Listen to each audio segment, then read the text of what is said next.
چې کم سړی د مور او پلار مخالفت کوونکی نه الله رب العالمین فرض عبادت قبلې او نه الله رب العالمین نفل عبادت قبلې. الله دې موږ د دې فتنې نه وساتي. بعضې خلک د ځمکې ښځې د لاسه د ځمکو د لاسه د پلار سره مقابله شروع کړي دي. بدبخته د پلار په باره کې قرآن ویلی دی چې ولا تقل لهما اف.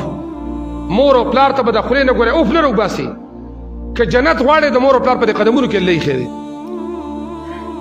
څلورمه دا ده چې چا رشته ختمه کړي نو د الله نبی فرمایي لا يدخل الجنة قاطع. رشتې چې چا ختمې کړي دي د الله جنت ته نه داخلي. او د الله رسول فرمایي چې الله رب العالمین جنت په هغه چا حرام کړی دی چا چې د خپلوانو سره خپلولي ختمه کړي. جنت په دې حرام دی.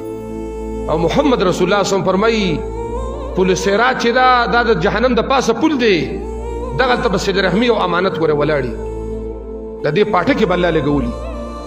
زمونږ د پښتنو کې په معمولي خبرو باندې 10 کاله ورانه ده او 3 کاله ورانه ده او 8 کاله ورانه ده.